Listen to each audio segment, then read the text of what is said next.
buenas noches. Podemos no puede dar lecciones. Tiene toda la razón el vicesecretario popular Fernando Martínez Maillo. Los guardianes de las esencias, los que le presentan la moción de censura a Mariano Rajoy por obligación ética, están tan corrompidos como mínimo como las víctimas de sus denuncias y sus campañas políticas. Esperamos la foto de Pablo Echenique en el Tramabús inmediatamente. Y es que Pablo Echenique, el secretario de Organización de Podemos, va a ser severamente castigado por la Inspección de Trabajo con una multa cuya cuantía aún no está determinada, pero que oscila entre los 10.000 y los 25.000 euros. ¿Por qué? Por haber mantenido durante más de un año un contrato esclavista a uno de sus asistentes personales. La investigación de la Inspección de Trabajo ha concluido que efectivamente uno de los líderes más destacados de Podemos, Pablo Echenique, infringió la ley de contratación laboral de manera muy grave. Dado su elevado grado de dependencia, Echenique necesita de asistentes personales que le ayuden en las tareas más básicas como asearse, ducharse o vestirse. No es tan ejemplar Echenique como sostenía su mentor Pablo Iglesias, o al menos eso piensa la Inspección de Trabajo. El trabajador que contrató, es un decir, estuvo más de un año al servicio de Echenique, sin contrato laboral, sin alta en la Seguridad Social, por lo tanto desprotegido ante cualquier accidente laboral y cobrando en negro. Echenique también tiene caja B con la que pagaba el salario esclavista a su asistente, que al cobrar en negro tampoco cotizaba a la Hacienda Pública Española como hacemos todos los trabajadores por cuenta ajena. La infracción, por lo tanto, en sí misma es muy grave. De ahí la cuantía económica de la multa que va a tener que afrontar Pablo Echenique. En este informativo les vamos a demostrar cómo no son ciertas las afirmaciones del propio Echenique, afirmando que a duras penas podrá hacer frente a esa sanción, así como que el culpable es el trabajador que le asistía, así lo ha dicho. Y así comienza Echenique a tratar de defenderse de uno de los peores delitos que puede cometer un empresario, sea el que fuere, y que en su caso, por autoproclamarse como del partido de la gente, tiene una plusvalía inmoral muchísimo mayor. Debería dimitir Echenique, editorial, con Eduardo García Serrano.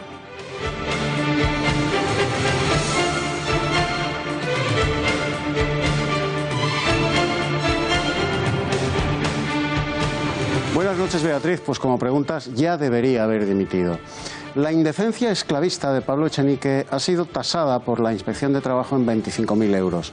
¿Qué baratas le van a salir al secretario de Organización de Podemos su inmoralidad laboral y su fariseísmo político al haber explotado durante más de un año a un trabajador al que no contrató como la ley y el decoro humano y personal mandan, sin alta en la Seguridad Social y pagándole en negro un salario, por cierto, de miseria?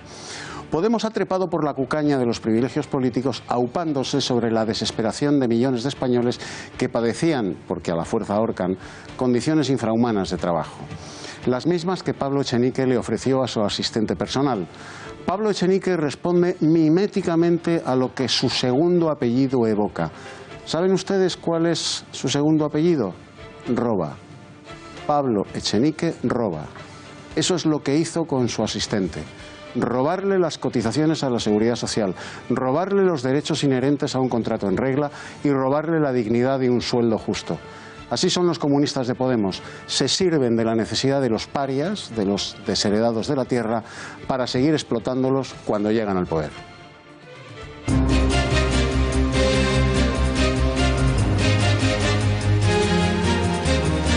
Comienza la purga en el Partido Socialista. Pedro Sánchez elimina de la Ejecutiva a los varones territoriales, cambiando así la estructura del máximo órgano del partido, y elige como portavoz interino a su mano derecha, a José Luis Ábalos. Los presupuestos generales del Estado han pasado hoy su primer trámite en la Comisión Parlamentaria del Congreso de los Diputados. Hablaremos con un economista para analizar las partidas presupuestarias más polémicas y la inversión en gasto social ante la nueva exigencia de Bruselas al Gobierno español de llevar a cabo severos recortes en estos fondos de los presupuestos. El Partido Popular y Ciudadanos han llegado a un acuerdo para incrementar el sueldo mínimo interprofesional, que además de en los trabajadores por cuenta ajena, repercutirá también en el sector laboral más castigado de España, los autónomos. El PP le ha cedido el protagonismo de la medida a Ciudadanos y ha sido Albert Rivera el que la ha hecho pública. Ha costado mucho, está costando mucho la tramitación, se pusieron trabas por parte de algunos grupos parlamentarios al principio de esta tramitación, pero les puedo anunciar que haya un preacuerdo y una mayoría parlamentaria para poder sacar esa ley adelante. 3 nuevos sospechosos han sido detenidos hoy en Reino Unido por su presunta relación con la masacre perpetrada en Manchester por el Estado Islámico, mientras Theresa May despliega al ejército en Reino Unido para que colabore con la policía en la lucha contra el terrorismo yihadista. Y en España, el ministro de Asuntos Exteriores, Alfonso Dastis, dice que de momento no se va a incrementar en nuestro país el nivel de alerta antiterrorista. No hay planes de aumentar el nivel de alerta, que está ya en el nivel 4 de 5 posibles. Hemos dicho repetidamente que es imposible garantizar una seguridad al 100%.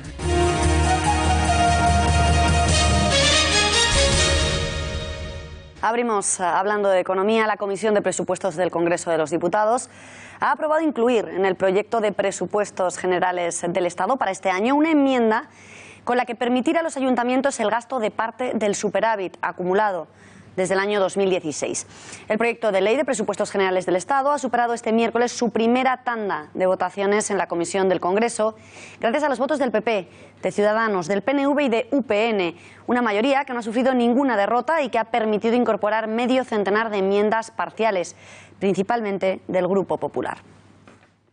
Más asuntos. El Gobierno intentará tramitar por la vía de urgencia el Real Decreto que va a desarrollar la ley de reforma de la estiba tras la aprobación de la pasada semana en el Congreso. Así lo ha avanzado este miércoles el ministro de Fomento, Íñigo de la Serna. Que es muy bueno que se hayan sentado a dialogar, es muy buena la disposición del diálogo de los sindicatos y de la patronal. Yo sinceramente tengo que agradecer a sindicatos y a patronal la disposición que están teniendo para alcanzar ese acuerdo que ya está perfilado y que puede ser, según han trasladado, definitivo la próxima semana, ¿no?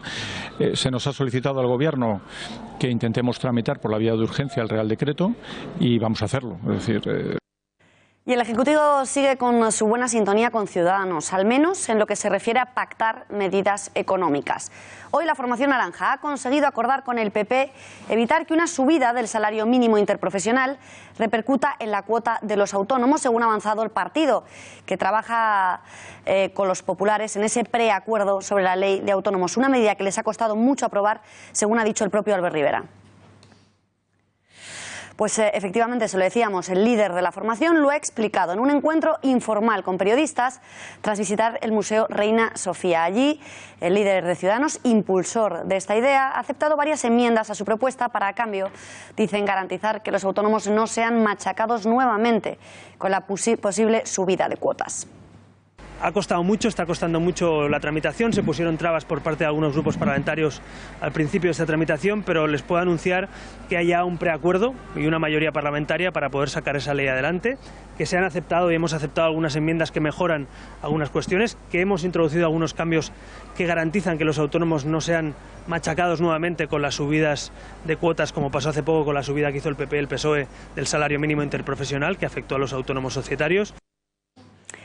Pues en los próximos minutos trataremos de conectar en directo con el catedrático de Economía, Javier Morillas, para preguntarle por todas estas novedades económicas, cómo se van a tramitar estos presupuestos, qué le parecen algunas de las partidas que están siendo negociadas hasta el momento, como esta de los autónomos. Parece que ya tenemos conexión con él, pues como decíamos, un día más tenemos que agradecer a Javier Morillas, catedrático de Economía, que su presencia en este telediario. Javier Morillas, de la Universidad Juan Pablo CEU. Le saludamos ya. Señor Morillas, gracias y buenas noches. Gracias, buenas noches. ¿Qué significa este primer trámite logrado por los presupuestos? Bueno, lo que significa es que vamos avanzando hacia la aprobación de esos presupuestos generales del Estado por un multipartito que va a permitir llevar al presidente del Gobierno la legislatura, si al final lo consigue, hasta el año 2019. Es decir, no van a ser los presupuestos de ningún partido en concreto, van a ser pues los presupuestos confeccionados en función de las demandas de esos 176 diputados que se necesitan en el Parlamento para aprobar una ley tan importante como esta. Tanto el PP como Ciudadanos siguen trabajando en varias iniciativas económicas juntos, tal y como veíamos. ¿Esto en qué apartados de los presupuestos se cree que va a quedar más reflejado? Bueno, yo creo que va a tocar una serie de puntos. Quizá uno muy significativo es el de los ayuntamientos. Se va a considerar que aquellos ayuntamientos que estén ya en una situación de equilibrio fiscal y que incluso tengan superávit puedan destinar parte de este superávit, no tanto, o al menos una pequeña parte, en vez de cancelar la deuda anterior, realizar inversiones que se pueden prorrogar hasta el año 2018, todo el 2018. Por eso señalo que están muy pensados para llevar la legislatura hacia el año 2019, porque 2018 significaría prorrogarlos de 2017 en caso de que ya pues fuera imposible en el año posterior hacer lo mismo, ¿no? Una nueva prórroga. Y cambiando de asunto, el ministro de Fomento ha anunciado que se aprobará el decreto de la estiba por vía urgente. ¿Es esto necesario teniendo en cuenta que el Congreso ya lo ha votado favorablemente? ¿A qué nos exponemos de no hacerlo de esta manera? Bueno, nos exponemos a que toda la cadena de valor en la economía española y en nuestro aparato productivo pues siga encareciéndose, tengamos menos competitividad que otros países, porque los costes de estiba y desestiva en nuestros puertos pues son más caros que los de otros competidores, sea el puerto de Hamburgo, el de Rotterdam, el de Amberes, o los italianos, o el de Tangermet, que tanto afecta al de Algeciras. En ese sentido, los más perjudicados realmente somos nosotros, somos los ciudadanos españoles. Pero si es la vía de acuerdo entre las empresas que controlan ese gremio y las otras empresas que son las que utilizan los servicios de esas empresas de gremio, porque todos son empresas, aunque en algunos casos parezca que es un enfrentamiento de sindicatos contra empresas, pero bueno, son unas corporaciones que tienen unos derechos adquiridos a los que ya sabemos que la Unión Europea quiere poner coto, y el problema es que se ha retrasado demasiado la modificación de esa estiba y de esa desestiva, ¿no? Por último, tanto el Gobierno como el partido de Albert Rivera siguen trabajando en una nueva ley de autónomos. Quería plantearle dos cuestiones. En primer lugar, conocer su valoración sobre la medida en relación al salario mínimo, y en segundo lugar, siendo importante, no hay asuntos muchísimo más prioritarios, ¿no le parece a usted? Bueno, el evitar que los autónomos se les repercuta la parte proporcional del incremento del salario mínimo interprofesional, pues le da una cierta ventaja a estos trabajadores y al mismo tiempo supone una mayor carga para las arcas públicas, si bien no es una carga representativa. Hay que seguir trabajando sobre el tema de los autónomos porque tienen un peso importante dentro de la economía española, y lo que no es razonable, y algunas enmiendas se orientan en esa dirección, es que un pintor, un carpintero decorador, lo que sea, tenga que pagar 2 meses de autónomos cuando a lo mejor solo ha estado trabajando efectivamente mes y medio. Por tanto, hay que hacerlo más flexible y más adecuado a lo que es la realidad de la economía española y sobre todo de muchas de sus profesiones. Con lo cual también estamos favoreciendo el que emerja la economía sumergida, porque en estos momentos pues muchas veces constituye una barrera de entrada ese pago mensual de autónomos obligatorio. Javier Morillas, muchas gracias y buenas noches. Muchas gracias y buenas noches a vosotros.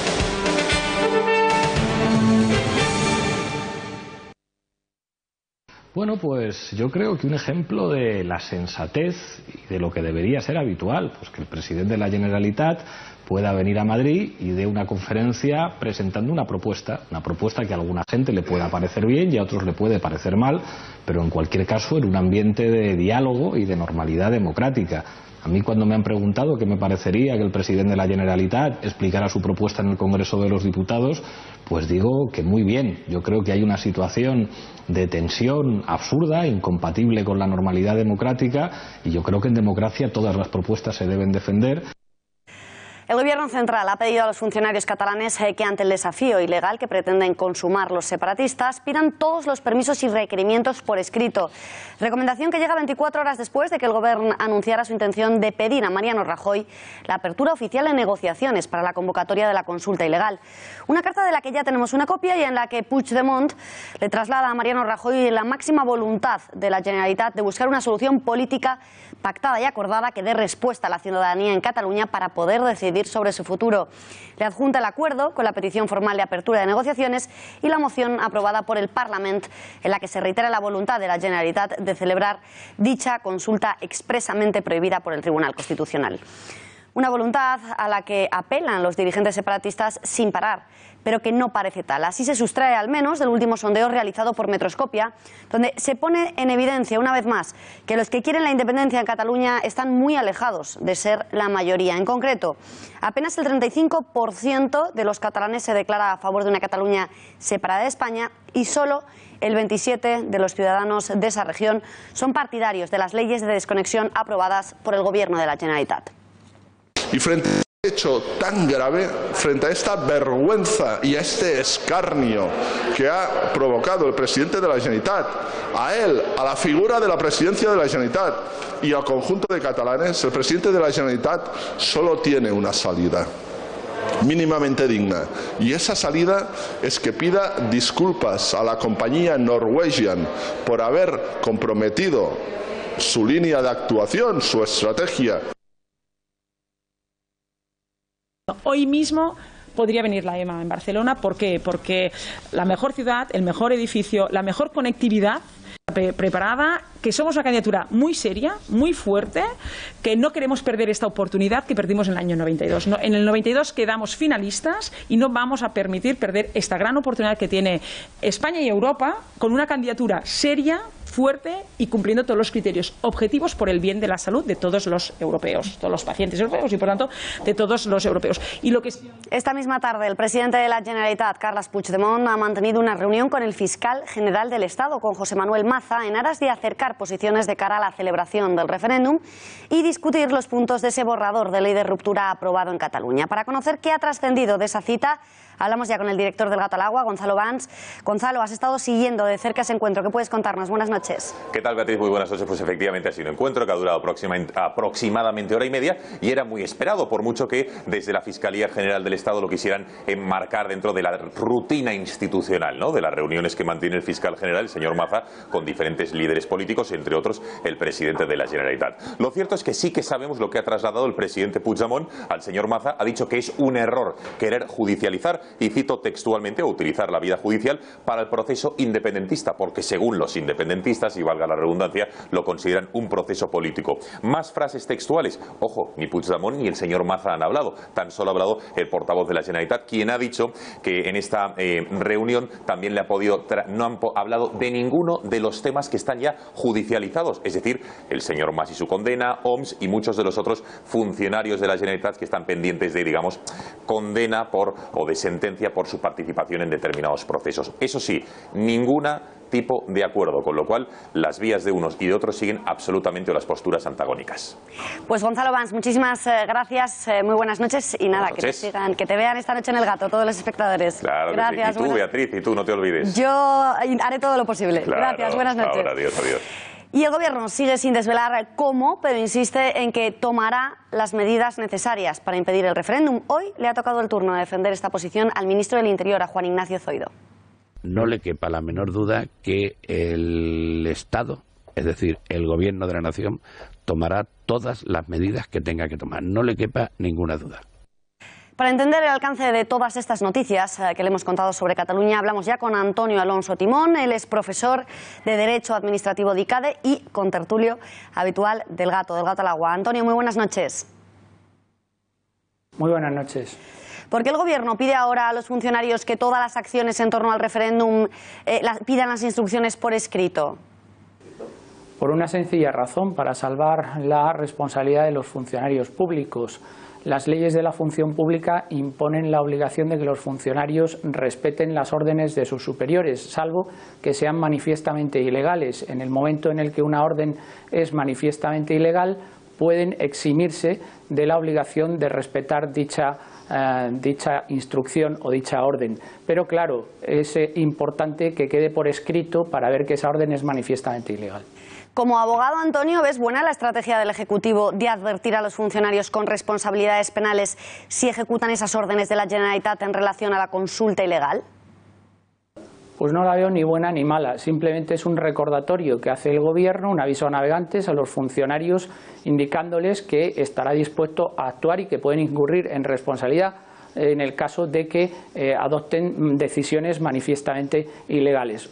Este recordatorio, por otra parte, no haría falta realizarlo porque los funcionarios públicos son conscientes, y algún antecedente hemos tenido ya en el Parlamento de Cataluña, de la responsabilidad en la que incurren cuando firman órdenes o cuando acatan órdenes manifiestamente ilegales. Con lo cual, no está mal el recordatorio, pero es un poco sui generis, porque los funcionarios saben, y para eso han estudiado una oposición y un temario que incluye este tipo de circunstancias y que incluye las responsabilidades y los deberes que tienen los funcionarios, entre los que se encuentra el acatar las órdenes, como decía anteriormente, pero no las manifiestamente ilegales, y por lo tanto ellos son más que conscientes de las responsabilidades en las que pueden incurrir en el supuesto de que acaten órdenes manifiestamente ilegales. Antonio, hoy además hemos conocido la misiva enviada por Puigdemont al presidente del Gobierno pidiéndole la apertura oficial de negociaciones para esa celebración del referéndum ilegal.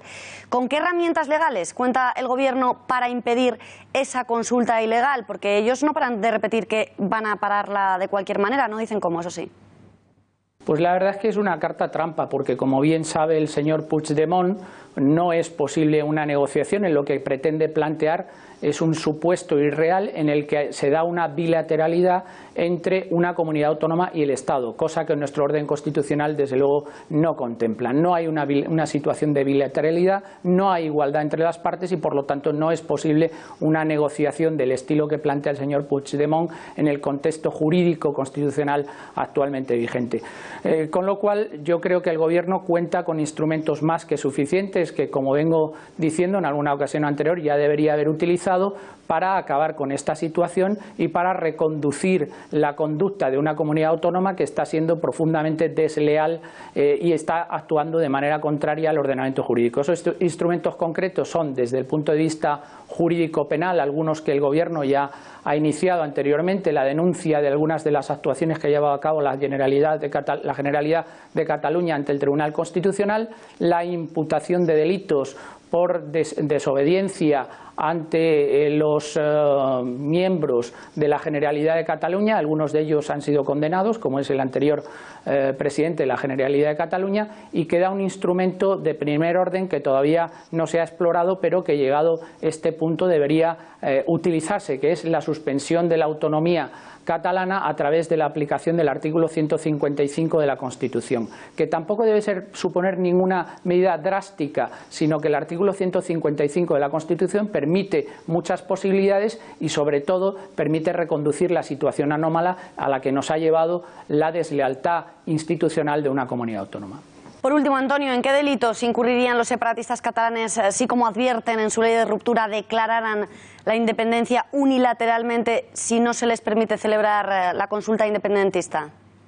Pues algunos de ellos, como decía anteriormente, ya los hemos visto, incurrirían en un delito de desobediencia, en un delito, desde luego, de malversación de caudales públicos, porque hay que recordar que aunque el Tribunal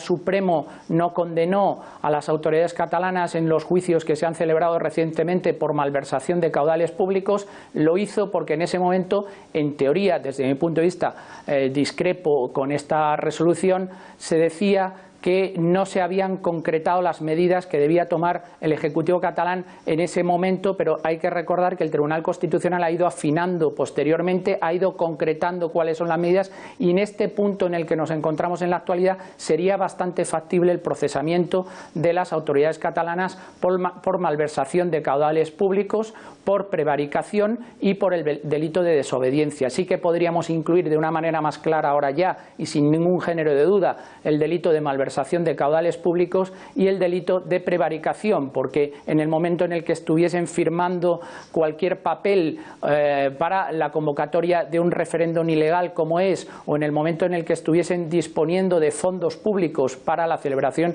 de dicho referéndum, como ya se les ha avisado previamente, estarían incurriendo en esos delitos, como digo, de malversación de caudales públicos y de prevaricación, además del delito de desobediencia. Antonio Alonso Timón, gracias por aclarar nuestras dudas legales y muy buenas noches.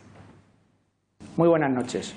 Un último apunte sobre Cataluña. Jordi Pujol Ferrusola seguirá en la cárcel ante el riesgo de ocultación o destrucción de pruebas al haber detectado operaciones para hacer inaccesibles los bienes o para obstaculizar el acceso a evidencias. Así lo cree el juez de la Mata, que en su auto rechaza ese recurso presentado por Jordi Pujol Jr. contra su ingreso en prisión provisional, decretado por ese mismo magistrado el pasado 25 de abril.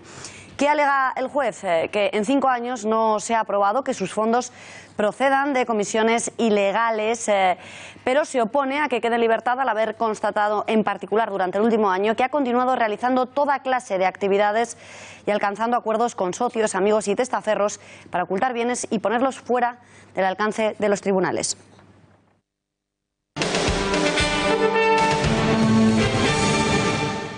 Tres días después de su reelección como secretario general del Partido Socialista, Pedro Sánchez tomaba esta mañana posesión de su despacho en la sede del partido, en Ferraz. Han pasado 8 meses desde que tuviera que abandonarlo tras el pasado Comité Federal de octubre. A su llegada, el flamante secretario general se mostraba satisfecho y se reunía con los trabajadores para saludarlos a todos. Además, Sánchez ha contado que aún no ha recibido ninguna llamada ni mensaje de felicitación de nadie del Partido Popular, incluido Mariano Rajoy. Por cierto, que Sánchez ya ha avanzado que prepara una nueva ejecutiva federal de la que no formará parte ningún varón territorial. Y es que, según ha señalado, rodeado de sus más fieles, su proyecto político incluía que los secretarios generales no estuvieran en la Comisión Ejecutiva Federal. Eso sí, se ha comprometido a que las personas que compongan la nueva ejecutiva sean referentes de cada ámbito sectorial del partido y ha garantizado que será paritaria, tanto en igualdad de hombres y mujeres como en presencia de miembros de todas las edades. Eduardo, no podían estar tan tranquilos los varones como les dijo Sánchez la víspera de las primarias, ¿no? La purga acaba de comenzar y que se vayan preparando. Vae victis, ay de los vencidos. Es la frase que pronunció Breno, el caudillo galo, que consiguió lo que ni siquiera el legendario Aníbal se atrevió a emprender: invadir la urbe, la ciudad de Roma. Cuando los vencidos le plantearon ciertas exigencias, Breno, con una carcajada patibularia, exclamó: Vae victis, ay de los vencidos, como sarcástica introducción a la humillación que a todos les esperaba. Eso mismo es lo que acaba de hacer Pedro Sánchez al reestrenar la Secretaría General perdida. Iniciar una purga entre los vencidos a los que no les ha dado tiempo ni siquiera de gritar cuerpo a tierra. Al recibir a Pedro Sánchez de pie, se han ahorrado, eso sí, que su reentré en Ferraz la haya hecho caminando sobre sus espaldas. Todo aquel que se le haya enfrentado, sea varón con B o con V, da lo mismo, sabe que Pedro Sánchez le tiene un nicho preparado con una lápida sin nombre y un epitafio como el de Breno a los romanos: Vae victis, ay de los vencidos. Gracias, Eduardo. Y no son los varones normal que estén nerviosos, porque tras saber que no estarán en la ejecutiva empiezan a moverse y a manifestar sus posiciones. Hoy el presidente de Castilla-La Mancha, Emiliano García Paje, ofrecía su primera rueda de prensa tras las votaciones del domingo. En ella ha querido felicitar a Pedro Sánchez en público, a pesar de que el resultado ha sido adverso para el propio Paje, según ha afirmado, y además ha expresado su intención de decidir su continuidad al frente del partido en Castilla-La Mancha tras el próximo Congreso. Planteamiento, la decisión, no solo la de primarias, sino lo que termine pasando en el proceso de junio, va a influir y mucho en mi propia posición política y personal en el proyecto partidario de Castilla-La Mancha. Es evidente que lo que nunca voy a dejar de lado es mi lealtad a la gente que me votó y, por consiguiente, eso nunca lo he querido ni lo quiero poner en riesgo ni en juego. Pero el papel que yo tenga que tener en el medio y en el largo plazo en el Partido Socialista en Castilla-La Mancha es algo que fijaré, definiré en compañía de muchos compañeros en el momento en el que se abra el proceso regional. Más velas ha recogido otro de los antaño más críticos con Sánchez, el presidente de Extremadura, Guillermo Fernández Vara, que ya felicitó al nuevo secretario general tras conocerse el recuento del domingo. Se mostraba hoy además favorable a apoyar a la nueva ejecutiva, sea cual sea. Porque nadie tenga ninguna duda, yo le voy a pedir a la delegación de socialistas extremeños no solo que apoyemos, por supuesto, al secretario general y que lo ratifiquemos, sino que sea la ejecutiva que nos plantee, la vamos a apoyar.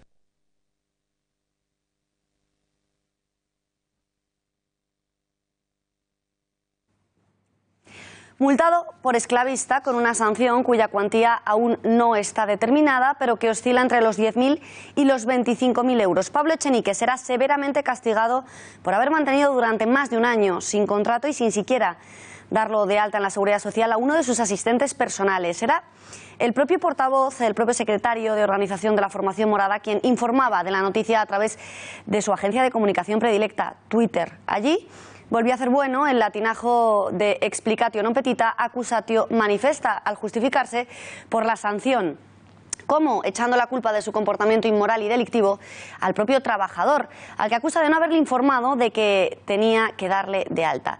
Yo desconocía, asegura Echenique, que esta persona estuviera cobrando el desempleo y que en todo momento, y hasta que me dijo que él ya no podía asumir la cuota, yo pensaba que estaba dado de alta como autónomo y atendiendo a sus obligaciones con la Seguridad Social. Entiendo, insiste Echenique, que se trataba de una relación entre autónomo y cliente muy similar al caso de un fisioterapeuta y por ello entiendo que la obligación con la Seguridad Social era suya y no mía.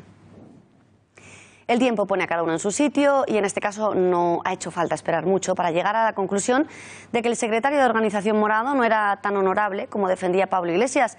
Recuperamos las declaraciones de ambos cuando el escándalo vio la luz. ¿Qué hicieron tanto Echenique como el secretario general Morado? Negar la mayor, asumiendo que todo se trataba de un terrible malentendido. La Inspección de Trabajo no parece estar de acuerdo en este punto y tilda de infracción el supuesto despiste de Echenique. Que se vuelva a pagar la seguridad social a las cuidadoras familiares porque es una vergüenza que se tenga gente trabajando sin pagarle la seguridad social. Es una vergüenza. Cuando yo pago a mi asistente sabiendo que él no está al corriente de sus obligaciones con la seguridad social, yo sé que no estoy haciendo las cosas bien. De la misma manera que, como digo, millones de familias, cuando ante las pocas alternativas que hay para hacer las cosas de otra manera, hacen algo parecido. Para mí, estamos hablando además de que, bueno, yo ahora mismo estoy hablando con abogados, no está en absoluto claro que haya alguna irregularidad. De cualquier manera, si la hay, no tengo ningún problema en afrontar la sanción que tenga que afrontar. Que se ha manifestado una situación que nosotros hemos denunciado sistemáticamente y es que hay trabajadores autónomos que tienen enormes dificultades para darse de alta porque no les llega para pagar la cuota. Ante esa situación, Pablo Echenique exigió a ese trabajador que se diera de alta, aguantó todo lo que pudo porque era consciente de la situación de precariedad de esta persona y creo que su actuación ha sido un ejercicio de ejemplo moral y lo digo así. El adalid de los pobres, el defensor de los discapacitados, el Robin Hood de la clase trabajadora, tiene en su seno nada más y nada menos que como secretario de organización de su partido a Pablo Echenique, un esclavista que prefiere no pagar a la persona que le permite asearse, que le ayuda a realizar en definitiva los quehaceres diarios. Y todo ello a pesar de que el diputado morado cuenta con una abultada nómina de atención, 3.410 euros, casi 5 veces más que el salario mínimo interprofesional, ese que como enemigos de la casta aseguraban los políticos no debían de rebasar. Aún así, insiste en que no tiene dinero suficiente para hacer frente a esa sanción. Y cambiamos de asunto porque Mariano Rajoy no replicará a Pablo Iglesias en la moción de censura que le presentarán los morados y que está previsto se celebre el próximo día 13 de junio. Como ya hiciera con los debates electorales, será Soraya Sáez de Santamaría quien con más probabilidad lo haga en su lugar, aunque también se baraja el nombre del portavoz parlamentario de Rafael Hernando. De lo que no cabe duda es de que no será Rajoy quien rebata los ataques del líder morado. Así lo confirmaba él mismo, el propio presidente, al restar importancia a esa moción de censura y asegurar que él no está para replicar a nadie, ni siquiera intervendrá en la sesión. Una estrategia con la que desde el Ejecutivo ningunean una moción que está muerta antes de nacer. No quiere rebatir a los morados a pesar de la pericia que demuestra cuando se atreve a ello. Mariano Rajoy ha hecho gala de su retranca gallega cuando esta mañana pedía a Ramón Espinar dejar de beber Coca-Cola, que le pone muy nervioso, y pasarse a la tila, en alusión a esa polémica en la que se vio recientemente implicado el diputado morado al ser pillado con una Coca-Cola mientras su partido pedía hacer boicot en contra del gigante de refrescos.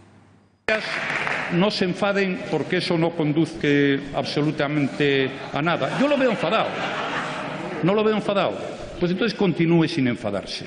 Pero actúe con un poco de equilibrio, de sensatez y de moderación, para que no tengan que recomendarle, en lugar de tanta Coca-Cola, tome Tila, que le va a sentar mejor. Eduardo, ¿qué te parece la recomendación nutricional del presidente a Espinar? Pues que consejos vendo, pero para mí no tengo. Las inversiones inmobiliarias no le deben ir bien a Ramón Espinar y sus acciones en Coca-Cola no se revalorizan ni aunque se las beba a pares en el Senado después de ordenar a sus votantes que dejen de consumirla. Por eso está nervioso. Preso de una ansiedad incontrolable, hace el ganso con más frecuencia de lo tolerable y está falto de reflejos ante el cachondeíto galaico del que le ha hecho víctima Rajoy, recomendándole menos Coca-Cola y más Tila. Hubiera sido muy fácil contestarle a Rajoy que él debería dejar de beber horchata, que es la única sangre que circula por sus venas, y aprovechando que tiene chofer, atizarse, como los malos toreros en el patio de cuadrillas antes de que suenen los clarines del miedo, un lingotazo de orujo de su tierra para infundirse valor ante los bandoleros separatistas. Porque si Ramón Espinar es un Coca-Colainómano, Mariano Rajoy es un vampiro de la horchata. Sin ella en sus venas, es incapaz de distinguir un plato de un vaso y una democracia de una tómbola en la que se sortean cupos y fueros a cambio de votos como si fueran muñecas chochonas.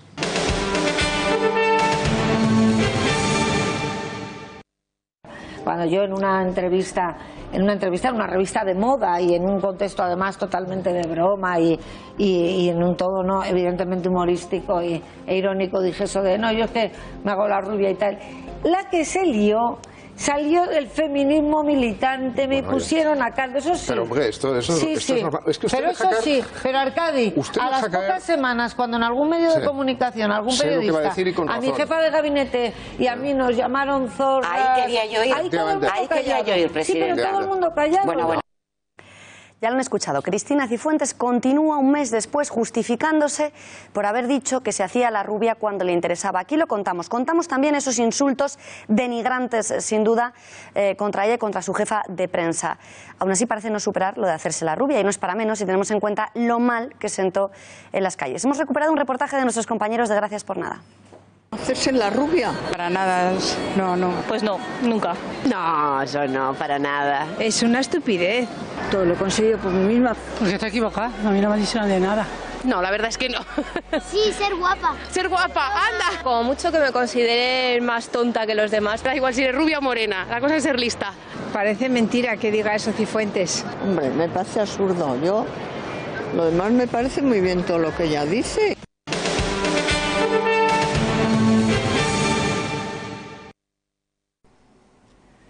This morning I said that the Joint Terrorism Analysis Centre, the independent organisation responsible for setting the threat level on the basis of the intelligence available, was keeping the threat level under constant review.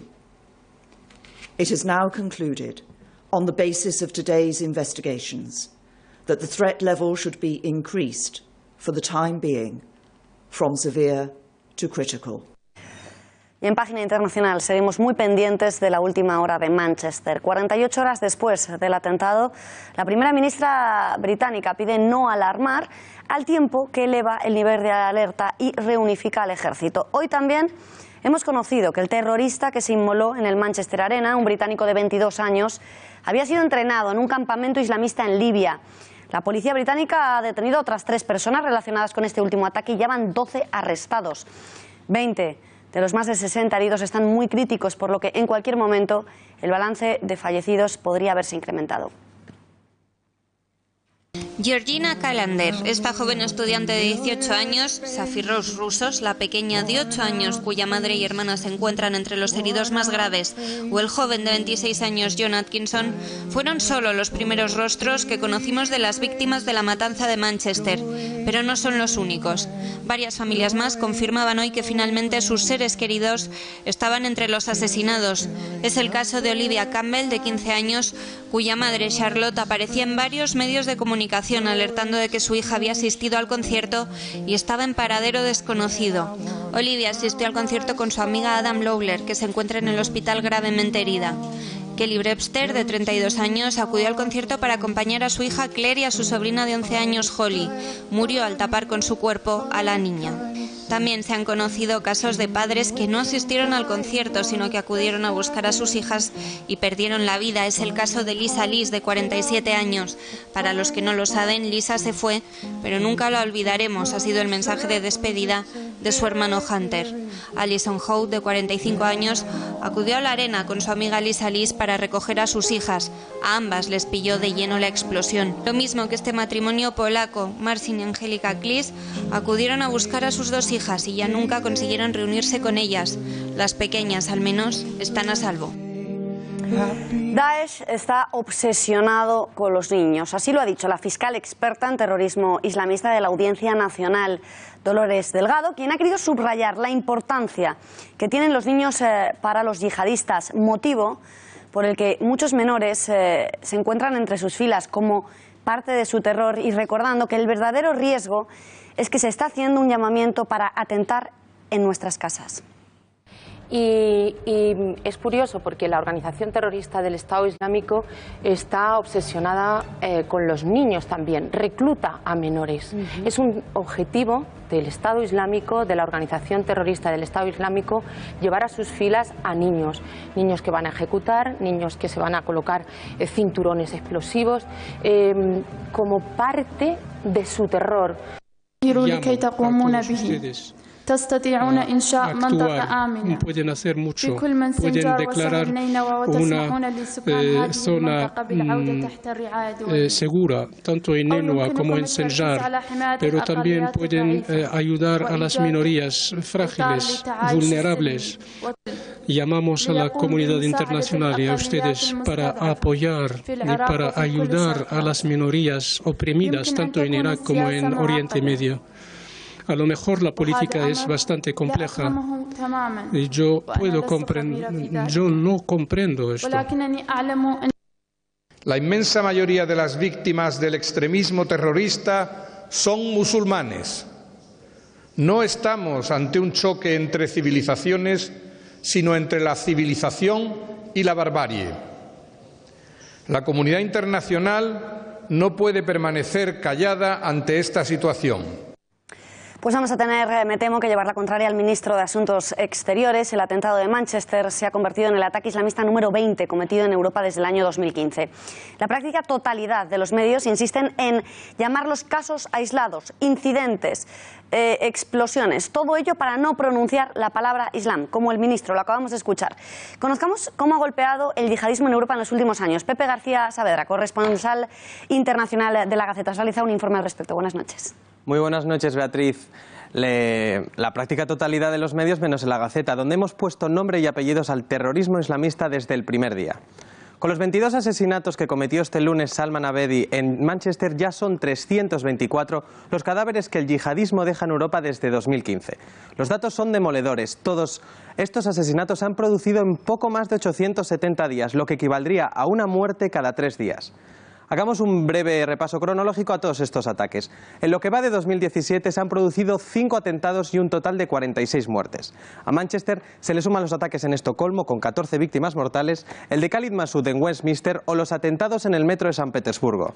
2016 fue un año de intensa actividad yihadista. Se produjeron un total de 9 ataques. Un hombre irrumpió en el mercado navideño de Berlín con un camión, un soldado belga acuchilló a 2 policías y un judío era apuñalado en San Petersburgo. Julio fue el mes con más ataques, 4 concretamente. El más mortífero fue el terrible atropello masivo que acabó con la vida de 85 personas en el paseo marítimo de Niza. También se produjo durante este mes el atentado en el aeropuerto de Bruselas, en el que fallecieron 32 inocentes. Pero sin duda 2015 fue el año más sangriento, con 5 ataques y que mayor número de víctimas registró. En noviembre se producía el mayor atentado jamás registrado en suelo francés. Los ataques en la sala Bataclan y en el estadio Saint-Denis dejaron un saldo de 130 asesinatos. Ese mismo año, con el ataque en la sede del semanario Charlie Hebdo, el yihadismo anunció que había llegado para quedarse. Pues muchísimas gracias, Pepe, ha quedado clarísimo, datos sin dudas demoledores, cifras incontestables, Eduardo, y que sin embargo, como nos contaba Pepe, la totalidad de los medios a excepción de la Gaceta, a excepción de Intereconomía. Hemos escuchado también al ministro de Asuntos Exteriores. Insisten en decir que se trata de un confrontamiento entre radicales, entre fanáticos. Evitan pronunciar a toda costa la palabra Islam. ¿Por qué crees que existe este buenismo en torno al Islam? ¿Por qué los dirigentes europeos, los medios de comunicación, independientemente de que se sea más fanático o menos fanático, no pueden relacionar los ataques con el terrorismo islamista? Están negándole a las víctimas del terrorismo yihadista la razón por la cual están muriendo. Por eso desvinculan de una manera constante, de una manera torticera pero muy efectiva, desvinculan la razón del terrorismo yihadista, que no es otra que el Islam. La yihad islámica, el terrorismo yihadista, es inconcebible sin el Islam. ¿Por qué? Preguntas. Bueno, el establishment europeo tiene muchos, muy importantes y muy variados intereses económicos en los países que son madriguera del terrorismo yihadista, empezando por Arabia Saudí, que es el país más sórdido y más oscuro en cuanto a la financiación del yihadismo internacional. Los intereses a nivel estatal y a nivel privado de los grandes empresarios europeos y de los grandes estados europeos en estos países, puestos en la balanza de las víctimas, pesan bastante más, porque al fin y a la postre quien está muriendo es un pueblo, unos ciudadanos que no tienen ningún tipo de relevancia política, de relevancia financiera ni de relevancia social.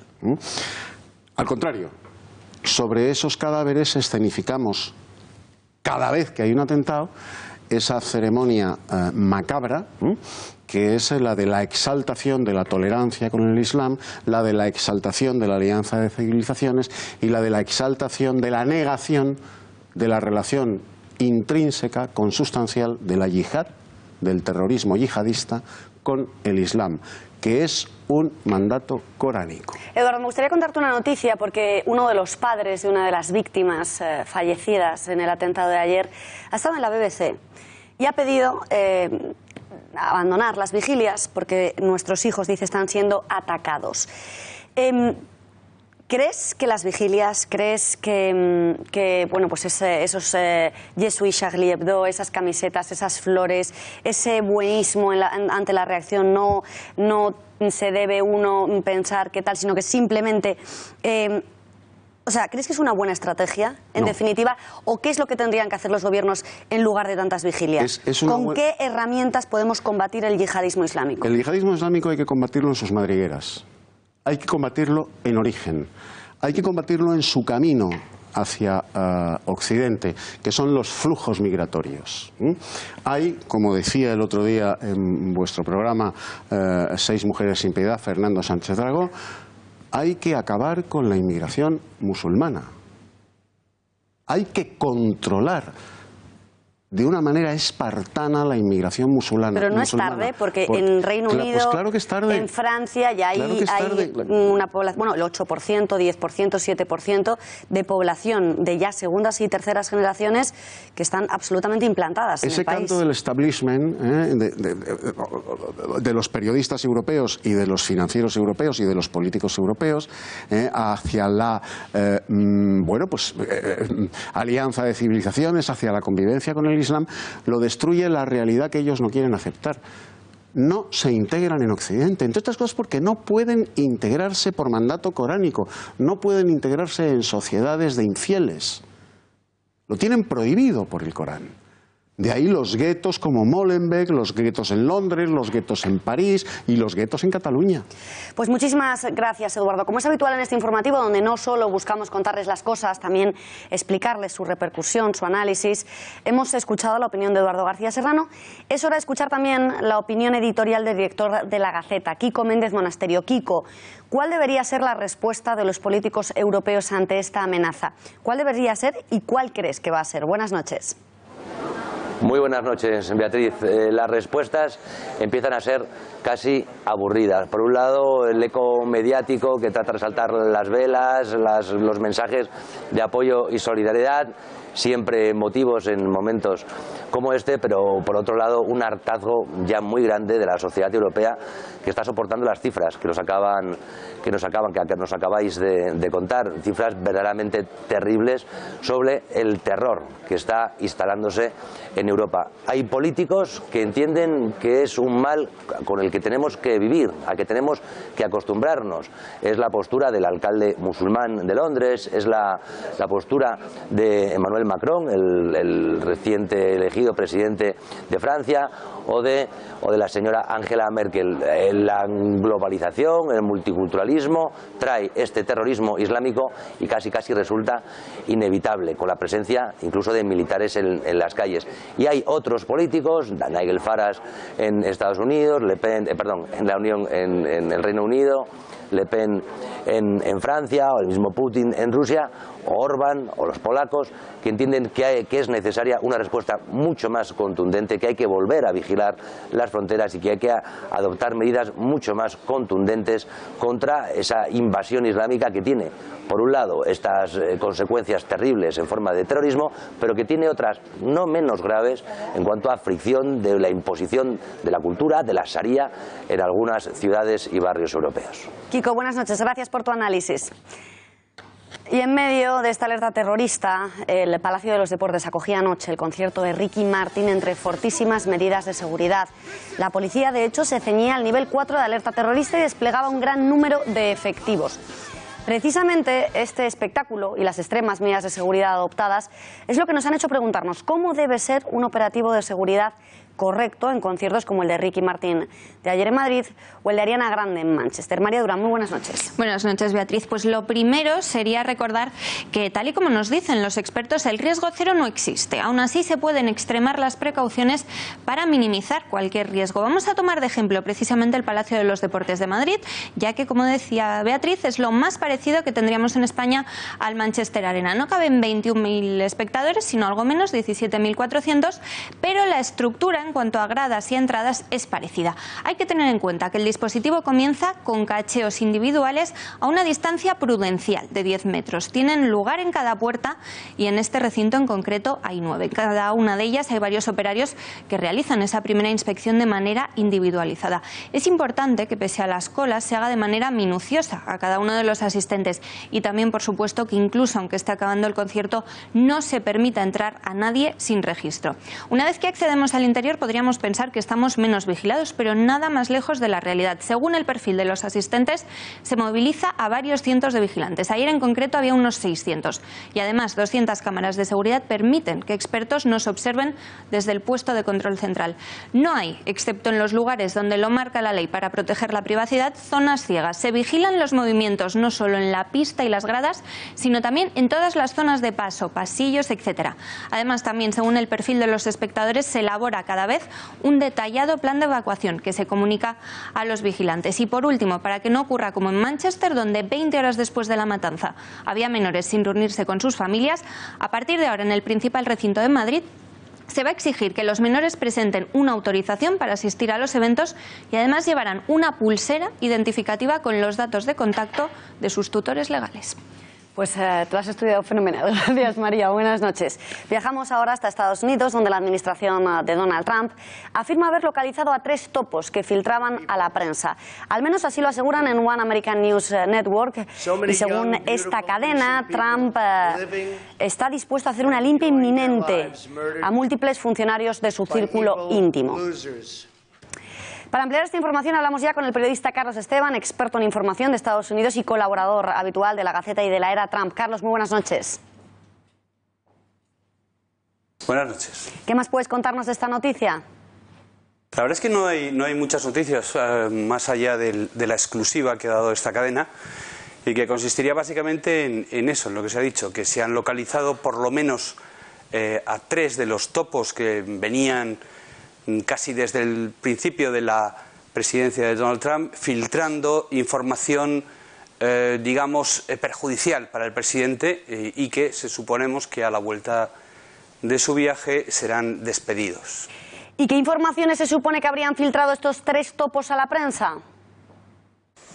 Tampoco se conoce, aunque sí hemos visto que en los últimos días, buscando ese impeachment que se les resiste, venían publicando una serie de informaciones que solo podían haber obtenido con una fuente interna, pues sobre la supuesta trama rusa, sobre el despido, el cese del director del FBI, etcétera. Carlos, ¿cuál es la explicación que dan en la cadena estadounidense de por qué no les han destituido todavía? Bueno, se supone que no se trataría de cargos políticos que haya nombrado personalmente Trump, sino de funcionarios de carrera. Y bueno, para despedirles pasarían antes una investigación de la Oficina de Ética del Gobierno. Por otra parte, puede que se les sancione más allá del mero despido. Carlos Esteban, gracias y buenas noches. Buenas noches.